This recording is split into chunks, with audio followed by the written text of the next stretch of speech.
ওয়াসাইনাল ইনসান, ও মানবকুল, আমি তোমাদেরকে নির্দেশ দিতেছি তোমাদের মাতা পিতার সাথে তোমরা সুন্দর ব্যবহার করো।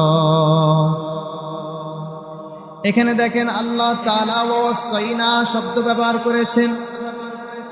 আল্লাহ তাআলা বললেন, বান্দা আমি আল্লাহ তোমাদেরকে ওসিয়ত করে বলতেছি তোমরা তোমাদের মাতা পিতার সাথে সুন্দর আচরণ করো, ভালো ব্যবহার করো। ওসিয়ত শব্দটা কখন ব্যবহার করা হয়? একটা মানুষ যখন দুনিয়া থেকে বিদায় নেবে ওই সময় মানুষ মানুষকে ওসিয়ত করে বলে, আমি তোমার কাছে ওসিয়ত করতেছি বাবা, তুমি আমার মৃত্যুর পরে আমার জমি থেকে একটু জমি তুমি অমুক জায়গায় দান করবা, আমার সম্পত্তি থেকে তুমি একটু সম্পত্তি অমুক জায়গায় দান করবা। যেই ওসিয়তটুকু মানুষকে করে, মানুষ ওই ওসিয়তকে খুবই মূল্যবান দেয়। কারণ মৃত্যুর সময় যে কথাখানা বলে, ওসিয়ত করে, অনুরোধ করে, মৃত্যুর সময় মানুষ যেই কথা বলে ওই কথাকে মানুষ খুবই গুরুত্ব দেয়, ওই কথাকে ওসিয়ত করে। ঠিক আল্লাহ গোটা মানব জাতির উদ্দেশ্য করে আল্লাহ বললেন, আমি গোটা মানব জাতিকে আমি আল্লাহ ওসিয়ত করতেছি, নির্দেশ দিতেছি। কে নির্দেশ দিতেছি? আল্লাহ তাআলা বললেন, আমি গোটা মানব জাতিকে, মানবকুলকে নির্দেশ দিতেছি তোমরা তোমাদের মাতা পিতার সাথে সুন্দর ব্যবহার করো। আল্লাহ তাআলা বললেন, কেন তোমরা তোমাদের মা বাবার সাথে সুন্দর ব্যবহার করবা? আল্লাহ তাআলা বললেন, হামালাতহু উম্মুহু ওয়াহনান আলা ওয়াহনিন। আল্লাহ তাআলা বলেন, কেন তোমরা তোমাদের মাতা পিতার সাথে সুন্দর আচরণ করবা? কারণ তোমাদের মা তোমাদেরকে গর্ভের মধ্যে অনেক কষ্ট করেছে। যেই কষ্ট পৃথিবীর কোনো কষ্ট এত কঠিন না, গর্ভধারণের কষ্ট যত কঠিন। আল্লাহ বললেন, তোমাদের মা তোমাদেরকে যখন গর্ভে রেখেছেন, মা বড় কষ্ট করেছে। রাত্রি গভীর বেলা হঠাৎ বেলা তুমি লাথি মেরেছ, ঘুমের মধ্যে ছিল গভীর ঘুম। সন্তান তুমি যখন পেট বাড়ে লাথি মারলা, পেটের ব্যথায় মা ঘুম থেকে জাগ্রত হয়ে গেছে। দুনিয়ার সব মানুষ ঘুমিয়ে আছে, কেউ তোমার টেনশন করে না, কিন্তু তোমার লাথির কারণে মা ঘুম থেকে উঠে পেটের ব্যথায় ঘুম আসে না, হাঁটাহাঁটি করতেছে গভীর রাতে। এই কষ্ট দুনিয়ার কোনো মানুষ করে নাই, একমাত্র যিনি করেছেন তিনি শুধু তোমার মা। কত রাত্রে 10 মাস 10 দিনের কথা কোন সন্তানকে এখন পর্যন্ত মাকে জিজ্ঞাসা করছেনি, মা আমি তোমার যখন গর্ভের মধ্যে ছিলাম, যেই কদিন তুমি আমাকে পেটে রাখছ, বলো তো মা তুমি কেমন কষ্ট করেছ? যদি সন্তান কখনো এই কথাটা বুঝতো, যদি সন্তান জানতো একটা মা 10 মাস 10 দিন সন্তানকে গর্ভে রেখে কতটা কষ্ট করে, তাহলে খোদার কসম করি বলি ওই সন্তান কোনোদিন মা বাবাকে কষ্ট দিত না। ওই সন্তান কোনোদিন মা বাবাকে কষ্ট দিত না। এই জন্যই আল্লাহ বলেন, হামালাতহু উম্মুহু ওয়াহনান আলা ওয়াহনিন। শুধু কষ্ট করে নাই বেটা, কষ্টের পরেও কষ্ট করেছে, কষ্টের পরেও কষ্ট করেছে, তিনি হলেন মা। কষ্টের পরেই কষ্ট করেছে। কেমন কষ্ট করেছে? তুমি যখন সর্বপ্রথম গর্ভে আসলাম, মা 3-4 মাস খানা খাইতে পারে নাই, শুধু একটু পরে বমি আসে, অশান্তি লাগে, গা জ্বালা পোড়া করে, খানা খাইতে পারে নাই। যখন একটু খানা খাওয়ার সময় হয়েছে, তুমি লাথি মারো, রাত্রে ঘুমাইতে দাও না। দ্বিতীয় একটা কষ্ট যখন পার করার পরে তৃতীয় কষ্ট হলো সবচেয়ে মারাত্মক কষ্ট, সেটা হলো যখন তুমি দুনিয়ার মধ্যে আগমন করবা। তোমার আগমনের কষ্ট কত কঠিন কষ্ট। একটা মা তখন মনে করে হয়তো বা তুমি দুনিয়া আসতে কালে সন্তান, তোমাকে দুনিয়া আনার সময় হয়তোবা এই সময়টা আমার জীবনের শেষ সময়।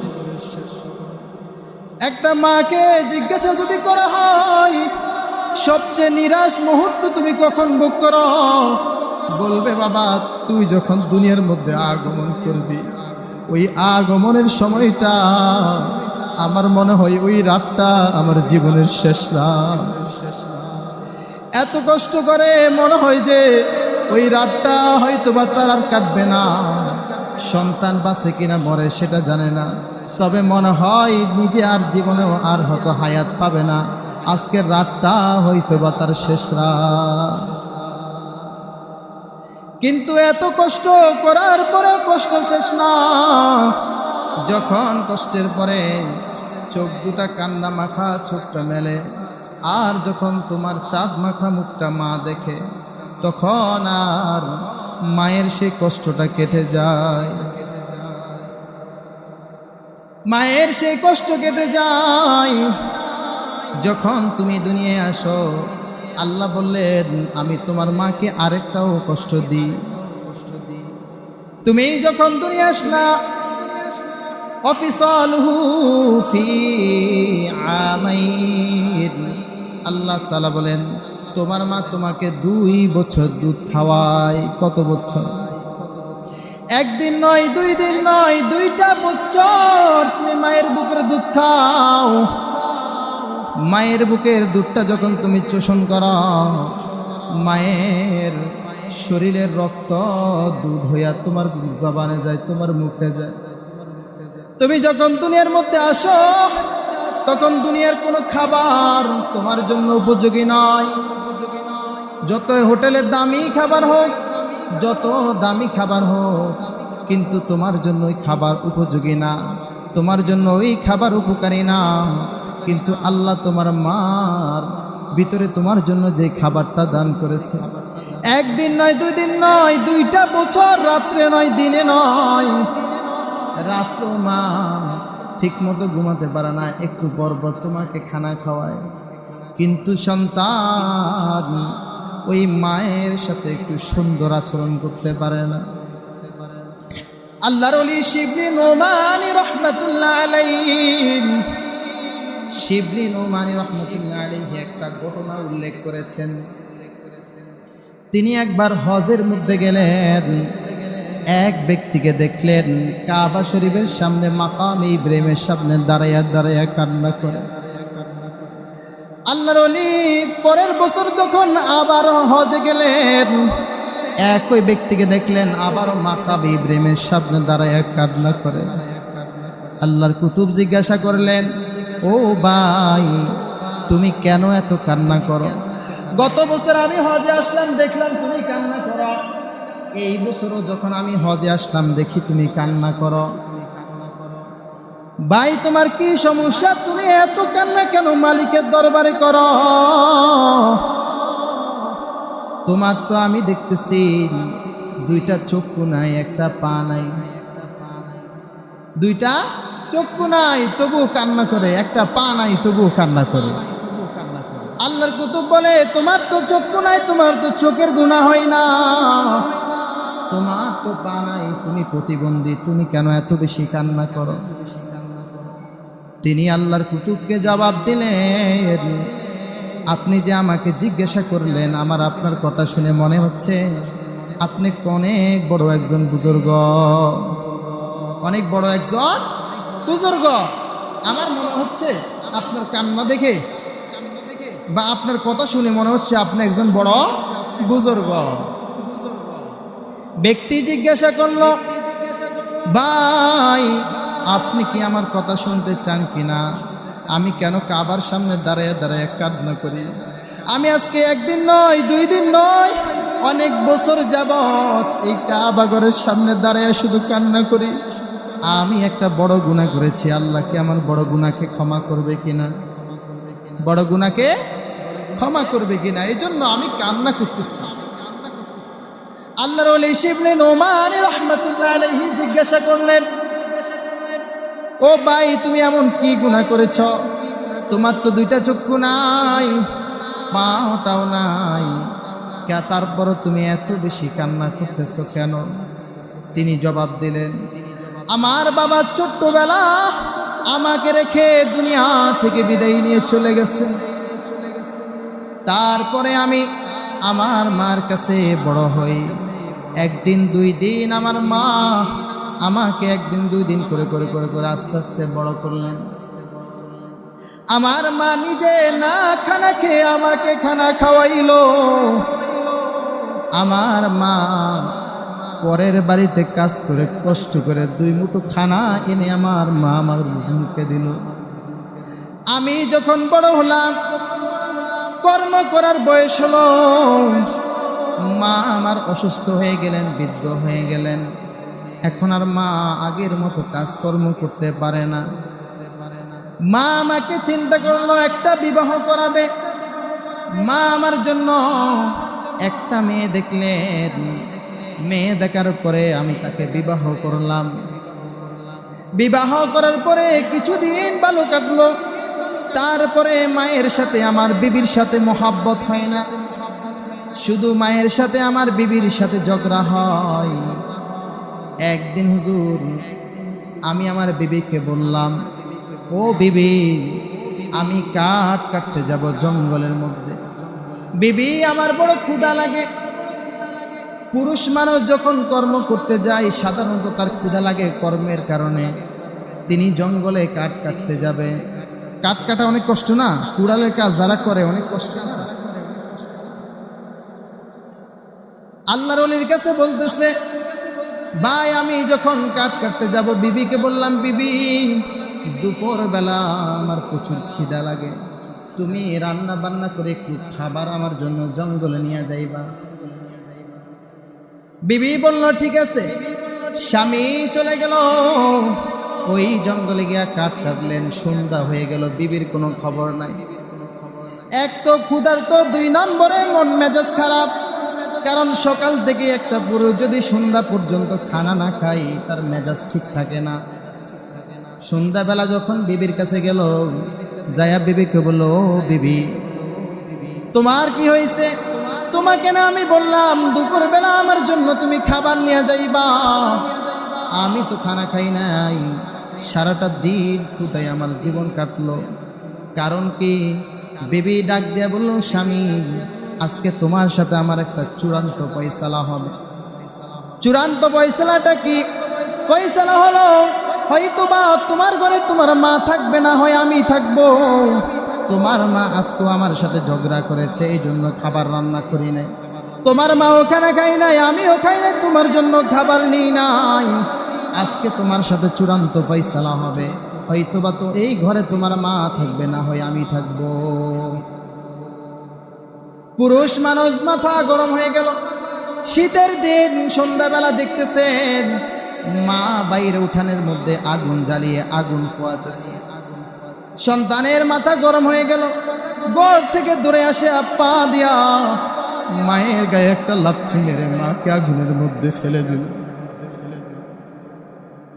জিদের কারণে লাথি মেরে মাকে আগুনে ফেলে দিয়ে ঘরে চলে গেল। একটু পরে হঠাৎ দিলের মধ্যে আওয়াজ করে উঠল, হাই রে, আমি কি করলাম? যেই মা বাবা মরার পরে আমাকে কষ্ট করে খানা খাওয়াইছে, যেই মা আমাকে 10 মাস 10 দিন গর্ভে ধারণ করেছে, যেই মা নিজে না লোকমা নিয়ে আমাকে খাওয়াইছে, আজকে বুঝি আমি বিবির জন্য সেই মাকে কষ্ট দিতেছি। এই এলাকায় কি এমন সন্তান নাই বিবির জন্য মাকে গালি দিয়ে কথা বলে? আসেনি? ওই সন্তানের চেয়ে জালিম সন্তান আর কেউ নাই। এই জন্য বিবির জন্য মাকে কষ্ট দেওয়া যাবে না, আবার মায়ের কথা শুনিও বিবিকে গালি দেওয়া যাবে না। দুইজনকে সান্ত্বনা দিয়ে রাখতে পারলেই তুমি পুরুষ। মায়ের জন্য বিবিকে আবার অত্যাচার করা এটা জায়েজ না। আবার বিবির জন্য মাকে গালি দেওয়া, কঠোর কথা বলা যাবে না, কারণ নিষেধ করেছেন কে? আর যে বলে নিষেধ করেছে কে? আল্লাহ নিষেধ করেছে। একটু পরে সন্তানের দিলে আওয়াজ করে উঠলাম, আমি এটা কি কাণ্ড করলাম? আমার জন্য তো এটা ঠিক হয় নাই। সন্তান ঘর থেকে দৌড় মেরে বাইরে চলে আসলো। আসার পরে দেখতেছে মা আগুনে পুড়ে ছটফট করতে করতে তার জীবনটা চলে গেল। এখন সন্তান গোরাশি কান্না করতেছে আর আফসোস করতেছে, হায় হায় আমি কি করলাম, আমি বুঝি আমার মায়ের বদদোয়া নিয়ে নিলাম। সন্তান কান্না করা শুরু করলো। একটু পরে বিবিকে বলল, বিবি, যেই বিবির কারণে আমি আমার মাকে মেরে ফেলছি, আগুনে পোড়াই ফেলছি, আজকে আমি ওই বিবিকেও আর রাখবো না। বিবিকেও তালাক দিয়ে বিবিকেও পার করে দিল। কিন্তু তারপরও মন বুঝে না, শুধু কান্না করে আর কান্না করে। আর নিজের হাতের কুড়ালটা দিয়া যেই পা দিয়া মাকে লাথি মারছে ওই পাটা কেটে ফেলে দিচ্ছে। তারপরেও তার মন শান্ত হয় না। তারপরে বলল, যে পা দিয়া লাথি মারছে পা তো কেটে ফেললাম, আল্লাহ তো মনে হয় তারপরেও আমাকে ক্ষমা করবে না। তারপরে সে কি করলো, চামচ নেয়া নিজের দুইটা চক্ষুকে তুলে ফেললো। কারণ যে চোখ দিয়ে তাকাইয়া আমি আমার মাকে লাথি মেরেছি, এমন চোখ আমি আর রাখবো না। এই জন্য নিজের চোখ দুইটাকে তুলে ফেলে দিয়েছে। এখন আল্লাহর ওলিকে বলল, ও বুজুর্গ, ওগো আল্লাহর ওলি, আমি আমার দুইটা চক্ষু অন্ধ করে ফেললাম, আমি আমার পাটাও কেটে ফেলে দিলাম। ওগো আল্লাহর ওলি, এখন আমি মক্কার কাছে চলে আসলাম, কাবা ঘরের দিকে তারাইয়া কাবা ঘরের সামনে শুধু কান্না করি যেন আল্লাহ আমাকে ক্ষমা করে দেয়। এখনো আমার মন মানতেছি না, আমার মালিক আমার আল্লাহ আমাকে ক্ষমা করছে কিনা আমি জানি না, কিন্তু আমি কোনোভাবেই মনকে সান্ত্বনা দিতে পারি না। এই জন্য শুধু আমি কান্না করি। আল্লাহর কুতুব শুনে ভয়ে আতঙ্ক হয়ে গেল আর কান্না করতেছে। ও যুবক, তুমি আমাকে কি শুনাইলা? তুমি তো যে অন্যায় করছ, আমার মনে হয় না তুমি কাবার সামনে যদি সারা জীবন দাঁড়িয়ে কান্না করো আল্লাহ তোমাকে ক্ষমা করবে কিনা। আল্লাহর ওলিকে বলল, এখন আল্লাহর কুতুব আমি কি করব? আমার তো মনে হয় আর করার কিছু নেই, আমি কি করব, আমাকে একটা পরামর্শ দেন। আল্লাহর কুতুব শিবলি নোমানি রহমাতুল্লাহ আলাইহি ও ব্যক্তিকে বলল, আমার মনে হয় তুমি কাবার সামনে না দাঁড়াইয়া তুমি যাও তোমার মায়ের কবরের সামনে দাঁড়াইয়া কান্না করো। হয়তো বা যদি তোমার মায়ের অন্তরে মায়া হয়, কারণ মা সন্তানের কান্না সহ্য করতে পারে না। দুনিয়ার সব মানুষ যদি তোমার কান্না দেখেও হাসে, কিন্তু একজন ব্যক্তি আছে তোমার মা, যেই মা তোমার কান্না দেখে হাসতে পারবে না, বরঞ্চ তোমার চাইতে বেশি ভেঙে পড়বে তোমার মা। খোদার কসম করে বলি, সেই মাকে কষ্ট দিয়া যদি তুমি কাবার সামনে দাঁড়াইয়া কান্না করো, আমার মালিক তোমার কান্নাকে কবুল করবে না। তুমি যদি তোমার মাকে কষ্ট দিয়া হজ করো, উমরা করো, তোমার এই হজ আর উমরা মালিকের দরবার পর্যন্ত পৌঁছাবে না। তুমি পীর সাহেবের জন্য যদি 100টা গরু নিয়ে যাও, আর যেই গাড়ি দিয়ে নিয়ে যাইবা দেখবা গাড়ির পিছনে লেখা আছে মা বাবার দোয়া। যদি মা বাবার দোয়া না নিয়া, মা বাবাকে খানা দিয়ে না দিয়া যদি তুমি পীর সাহেবের জন্য 10টা গরুও নাও, ওই গরু তোমার কাজে আসবে না।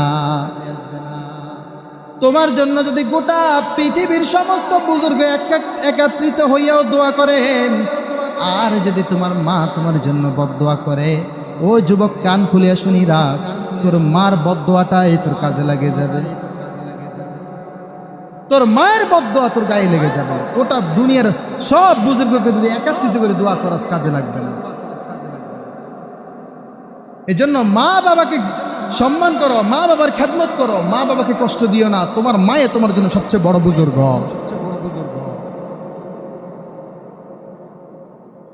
রাসূলের সাহাবী না, সম্ভবত একজন বুজুর্গ, জুরাইজের ঘটনা।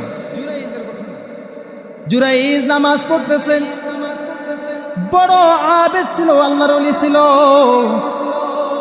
জুরাইজ একটা এলাকার মধ্যে থাকতেন। তিনি সবাই থেকে আলাদা হয়ে, পরিবার পরিজন থেকে আলাদা হয়ে গ্রামের একটা ছোট জঙ্গলের মধ্যে ঘর করলেন। তিনি সেই ঘরের মধ্যে ইবাদত করে কান্নাকাটি করেন। জুরাইজ কেমন আবেদ ছিল। জুরাইজের মা একদিন জুরাইজের ঘরের সামনে কেমন আল্লাহওয়ালা ছিল জুরাইজ। এলাকার মানুষগুলা যখন সর্বপ্রথম গাছে একটা ফল হলে জুরাইজের ঘরে আনি দিত। এলাকার মানুষ যখন একটা ফসল উঠাতেন প্রথম খাবার রান্না করে জুরাইজের জন্য নিয়ে যাইত, কারণ জুরাইজ একজন বড় আবেদ আল্লাহওয়ালা ছিল। একদিন মা জুরাইজের ঘরের সামনে গেলেন, যায়া ডাক দিলেন, জুরাইজ আমি তোর মা এসেছি, দরজাটা একটু খোল। জুরাইজ ছিল নামাজের মধ্যে।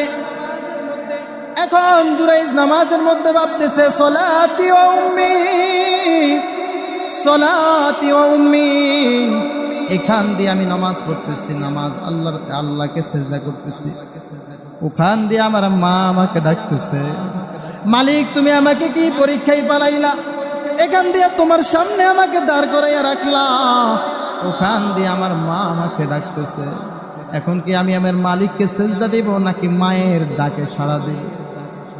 জুরাইজ চিন্তা করতেছে, সলাতি আমার নামাজ, ও উম্মি ওখান দিয়ে আমার মা। জুরাইজ চিন্তা করতে করতে মা আবারও ডাকলো। জুরাইজ ভাবনা করতেছে, নামাজ শেষ করব নাকি মায়ের ডাকে ছাড়া দিব। এই চিন্তা করতে করতে মা চলে গেল। পরের দিন মা আবার আসলো, আসিয়াও একই টাইমে আসলো। অথচ জুরাইজ সেই দিনও নামাজে দাঁড়িয়ে আছে, ইবাদত করতেছে। মা জুরাইজকে ডাকতেছে, জুরাইজ, ও বাবা জুরাইজ দরজাটা খোল, আমি তোর মা তোকে দেখতে আসলাম। জুরাইজ নামাজে দাঁড়িয়ে আছে আর ভাবতেছে, সলাতি ওয়া উম্মি, এখান দিয়ে আমার মা ডাকতেছে, ওখান দিয়ে আমি তো আমার মালিককে সেজদায় আছি।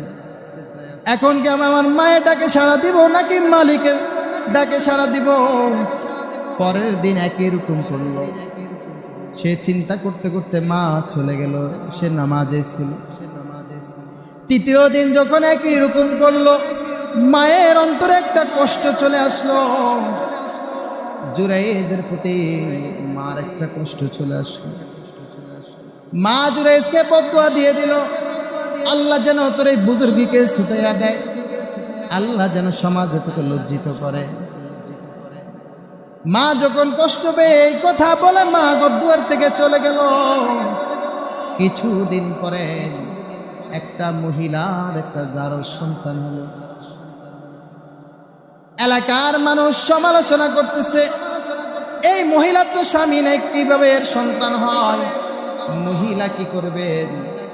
মহিলা দিশা না পেয়ে যখন মানুষ জিজ্ঞাসা করতেছে সন্তানটা কার, মহিলা জবাব দিল, এই সন্তানটা হলো জুরাইজের, যে ওই যে খানকায় বসে ইবাদত করে, এই সন্তান হলো তার।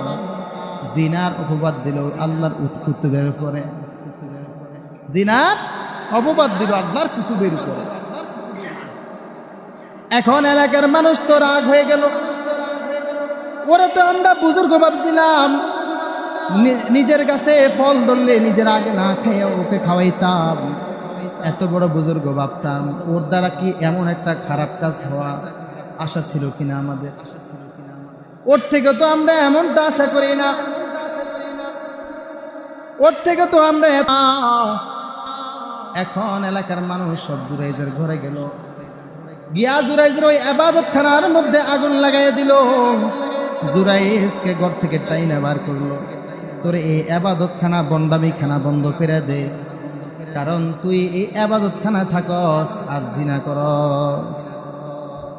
জুরাইজ তো আল্লাহর দরবারে কান্না করা শুরু করলো, গো মালিক তুমি তো জানো আমি এমন গুনাহ করি নাই, আমার কি অন্যায় ছিল গো মালিক, তুমি আমাকে এত বড় একটা অপবাদের ভাগীদার বানাইলা। এখন এলাকার মানুষ সব একত্রিত হয়ে গেল, ওই মহিলাকেও হাজির করলো, জুরাইজকেও হাজির করলো। জুরাইজ আল্লাহর কাছে কান্না করা শুরু করলো, মালিক আল্লাহ ওই নাবালেক শিশুর জবান খুলে দিল। সুবহানাল্লাহ। ওই নাবালেক শিশু জবাব দিল, ও গ্রামবাসী শুনো, আমার মা জুরাইজের নামে মিথ্যা অপবাদ দিয়েছে, আমি জুরাইজের সন্তান না। চিৎকার দিয়ে বলেন সুবহান। দেখছেন আল্লাহ তাকে সাময়িক বিপদে ফেলেছে, লাঞ্ছিত করেছে, শুধু মায়ের ডাকে জবাব না দেওয়ার কারণে। এই জন্য আমার আল্লাহ বললেন, মায়ের সাথে এমন আচরণ করো না, মা যেন তোমার সাথে শব্দটাও করে। যদি মায়ের অন্তরে একটু কষ্ট পেয়ে যায়, আল্লাহ তোমাকে কোনো না কোনোভাবে লাঞ্ছিত করবে। আল্লাহ তোমাকে লাঞ্ছিত করবে যদি তোমার মা তোমার প্রতি কষ্ট পায়। এই জন্য মার থেকে দোয়া নিয়ে চলতে হবে। তুমি মায়ের থেকে দোয়া নিবা, আল্লাহ তোমাকে বড় দামি বানায়া দিবে। যদি দুনিয়ার সব মানুষ তোমাকে বদদোয়া দেয় আর তোমার মা যদি তোমাকে দোয়া করে, খোদার কসম তুমি দুনিয়াও সফলতা অর্জন করতে পারবা, আখিরাতেও সফলতা অর্জন করতে পারবা। ইমাম বুখারী নাম শুনছেন না? যে ইমাম বুখারী,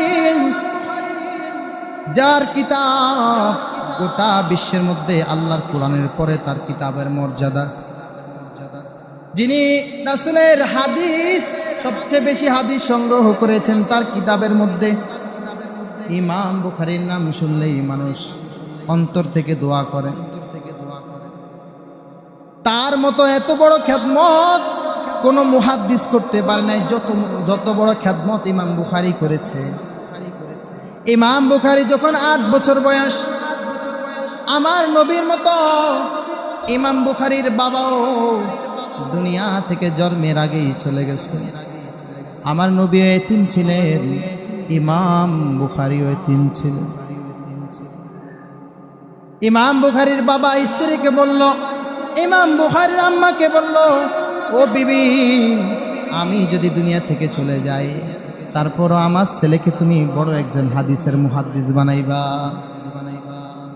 কিন্তু ভাগ্যক্রমে সন্তানের যখন 8 বছর বয়স পড়ালেখা করবে, এই সময় সন্তান দুটা চক্ষু হারিয়ে ফেলল, অন্ধ হয়ে গেল। এখন মা তো আল্লাহর কাছে কাঁদতেছে, গো মালিক, আমার স্বামী আমাকে ওসিয়ত করে গেল, আমি যেন আমার সন্তানটাকে মুহাদ্দিস বানাই, আমি যেন আমার সন্তানটাকে হাদিসের খাদেম বানাই। কিন্তু ভাগ্যের নির্মম পরিহাস, মালিক তুমি আমার সন্তানকে অন্ধ বানাইয়া দিছো। আল্লাহ, মা আল্লাহর কাছে সেজদা দিয়ে কান্না করা শুরু করলো, আর মালিক আল্লাহকে বলল, গো আল্লাহ, তোমার কাছে আমার ফরিয়াদ, হয়তো বা তুমি আমার সন্তানের চক্ষু ভালো করে দাও, না হয় আমি তোমার সেজদা থেকে মাথাকে উঠাবো না। কেমন মা! আল্লাহ, তুমি যতক্ষণ না আমার সন্তানের চক্ষু ভালো না করে দাও, আমি তোমার সেজদা থেকে মাথা উঠাবো না। আমি যে সেজদা দিয়ে রাখছি, যদি এতে আমার দুনিয়া থেকে বিদায় নিতে হয় আমি বিদায় নিব, তারপরও আমি তোমার সেজদা থেকে কপাল সরাবো না যতক্ষণ না আমার সন্তানের চক্ষু ভালো হয়ে যায়। মা যখন সেজদা দিয়া রইছে, মালিকের কাছে এই কথা বলল, আল্লাহ তাআলা মায়ের দোয়ার বদৌলতে সাথে সাথে ইমাম বুখারীর চক্ষু ভালো করে দিল। আর আল্লাহ ইমাম বুখারীর চোখের মধ্যে এত পাওয়ার দিছে, ইমাম বুখারী যখন বৃদ্ধ হলো তখন ইমাম বুখারীর চোখের মধ্যে কখনো রোগ হয় নাই, কারণ এটা মায়ের দোয়ার চক্ষু, এটা মায়ের দোয়ার চক্ষু। কখন এটার পাওয়ারও কমে নাই, এটা কখনো নষ্ট হয় নাই, কারণ এটা দুনিয়ার কোনো সাধারণ চক্ষুর মতো চক্ষু রইল না, এটা মালিকের কাছে তার মায়ের দোয়ার বদৌলতের চক্ষু। এই জন্য মা থেকে দোয়া নিবে। কে কে যার কার কার মা আছে যে মার থেকে আজকের পর থেকে আর মায়ের সাথে খারাপ আচরণ করবা না। দোকানে তুমি কিছু খাইছো, মায়ের জন্য সুন্দর দেখে মা যেটা পছন্দ করে ছোট্ট একটা জিনিস নিয়ে মায়ের হাতে দিবা, মা বড় খুশি হয়ে যায়। ছোট্ট একটা জিনিস নিয়ে বাবার হাতে দিবা, বাবা বড় খুশি হয়ে যাইব। ও যুবক ভাই, তুমি তাদেরকে জিজ্ঞাসা করে দেখো যাদের মা নাই, তাদের মনে চাই নিয়া মাকে কিছু খাওয়াই, কিন্তু মনে চাইলো আর মাকে খাওয়াইতে পারে না। আমি অনেকের দেখছি মায়ের কবরের সামনে দাঁড়িয়ে দাঁড়িয়ে কান্না করে আর আফসোস করে বলে, মালিক আমার তখন ইনকাম ছিল না, পকেটে টাকা ছিল না, মাকে খাওয়াইতে পারি নাই, এখন তুমি অনেক টাকা দিছো, আমার মাকে একটু ফিরাইয়া দাও, আমি আমার মাকে মন ভরিয়া খানা খাওয়াই। ও যুবক ভাই, ওই ব্যক্তিকে জিজ্ঞাসা করো মা বাবা কি জিনিস যার মা নাই, যার বাবা নাই। কিন্তু দেখা যায় অনেকের মা বাবা নাই। এতিম, তুমি সন্তান হইয়া সেই এতিম বাবা মাকে কষ্ট দাও, সেদিন বুঝবা যেদিন মা বাবা দুনিয়া থেকে বিদায় নিয়ে যাবে। এমন কে কে আছে আজকের ভোর থেকে যাদের মা বাবা আছে আর মা বাবাকে কষ্ট দিবে না? দুইটা হাত তুলে মালিককে দেখাও যে আল্লাহ আর মা বাবাকে কষ্ট দিব না। কেউ নাই? কে কে আছে মা বাবাকে কষ্ট দিবা না? আল্লাহ তৌফিক দান করুন। স্যার এখানে কে কে আছে এতিম মা নাই? হাত তুলুন তো। আল্লাহ যাদের মা বাবা নাই তাদের মা বাবার কবরকে জান্নাতে টুকরা বানায়া দেন। আল্লাহর কাছে দোয়া করবেন যেন আল্লাহ ওই মা বাবা যাদের নাই বেশি বেশি কবর জিয়ারত করবে, কবরের সামনে গিয়ে দাঁড়ায় কান্না করবে। আল্লাহর হাবিব সাহাবায়ে কেরামকে নিয়ে গেলেন, মদিনার পথে রওনা দিলেন, প্রতিমধ্যে মায়ের কবর পড়ল। রাসূল আমার মায়ের কবরের সামনে দাঁড়াইয়া এমন ভাবে কান্না করলো, সাহাবায়ে কেরাম বর্ণনা করলেন যে আমরা আল্লাহর হাবিবকে এত বেশি কান্না করতে আর কখনো দেখি নাই, যত বেশি কান্না রাসূল মার কবরের সামনে দাঁড়াইয়া কান্না করছে।